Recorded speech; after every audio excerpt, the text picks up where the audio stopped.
the drainage is becoming less. Most of the time, a ruptured appendicitis, you just put the drain in, treat the antibiotics, drains the pus, do the antibiotics, it'll seal off, and down the road you pull the drain and you're done. Which is what we're doing in you, which is what you're supposed to do in these situations. It's just taking forever, and now I can't explain that white count going up. I can't explain it. You're not having any redness on that PICC line site here. I'm just looking wrong here. Sorry. Yeah, that doesn't look infected. And we looked carefully throughout the rest of the belly on the CT, and there was nothing else that looked. So that's the challenge right now. Is I'm not 100% sure where to go. I think the options are we keep the drain that we have. Maybe talk with pharmacy about maybe sending up a bag of solution that we can draw out and inject some gentamicin or something into that wound and irrigate that through the weekend. His other thought was, honestly, it's drained enough. Maybe we just pull the drain, but it likely, you could end up needing another one. He said a lot of your pain is probably just from the physical drain coming out your side there at this point. I'm sure, yeah. But I don't think that explains the white count nor the tachycardia and things like that. So, obviously, option one is keeping the drain, but doing just antibiotic flushes through the weekend. Option two would be for him to go down and try to upsize this just to the next size up. It's a couple millimeters bigger just to aid that. He's like, I'll do it if you want me to, but I really don't know that it's going to do much different over what this one already is. I said, well, she is leaking a little pus around it.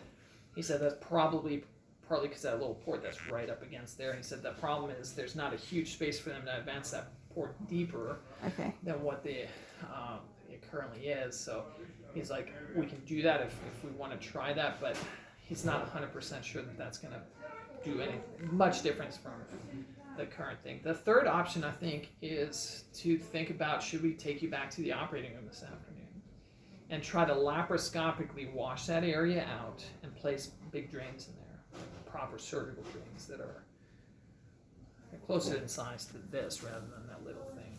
Yeah. For sure that'll drain any remaining pus better. We can wash with antibiotic solution while we're in there. What are the dangers of this, of going back to surgery? Well, if we go back to surgery, even if it's just planning a washout, we have to go up ready that if we can, we take out the appendix. And if it's so inflamed and such a disaster that we even may end up taking out part of the colon. Okay, so that's the problem with this. The plan would be to go in and just try to wash out if there's any chance of safely getting that appendix out, taking that out. But anything like that could ultimately end up needing to do away with that right side of the colon that was so inflamed. Obviously, I don't want to do any of that, but if we go back to surgery, we have to at least be prepared that once we get in there, we don't know what's going to happen. Most of the time we can go in. The nice thing is you've got that drain right into the pus. I can follow that drain down, get into that cavity, wash it out, put a drain in, hopefully get out, but I'm going to try to look at the appendix while we're back there if we go back. So that would be the most aggressive of the options. And that's a big deal. Like it's big, yeah. Like how much of my colon could I lose? Well, if we had to go full open surgery, because here's what I don't think we're going to be able to do is a standard appendectomy, because the base of the cecum where that appendix was coming off of is still looks a little inflamed on the CT, so I think there's still some active colitis in that area.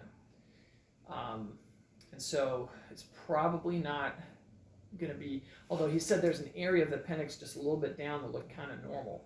So we could do it like a partial amputation of the appendix, leave the base, but take out potentially the tip that's ruptured. So that would be kind of something I'd be okay with if we could do that safely.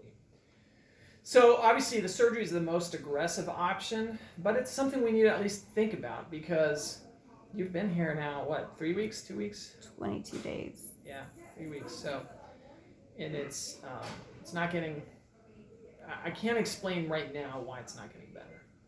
Ideally, this drain is all we needed and we're done, but we've done that and you're still lingering. But the problem with that, like I said, is anytime you go back to surgery in this sort of situation where you've had this active colitis in the right colon, there's still going to be active colitis, and we know that, is that any sort of surgery to the area could make things worse. That colon could tear, it could be so inflamed where just trying to get behind it could tear. That's going to be open surgery, removing that side of the colon. If we do something like that, you could end up with a temporary colostomy, even a little ostomy coming out. Yeah. So those are the dangers. It's unlikely that any of that would happen, but it's possible. It's absolutely possible in this sort of situation. So it all just depends on what is the right thing to do and how aggressive do we need to be. And that's the challenge that we have ahead of us right here. So I need to run to the OR. I want you to think about the options. I'm going to come back after this next case. We're going to talk again. Okay? Don't eat or drink anything. Okay. So we can be open to do stuff and go from there. Okay? Okay. All right. I'll be back. Thanks, Doc.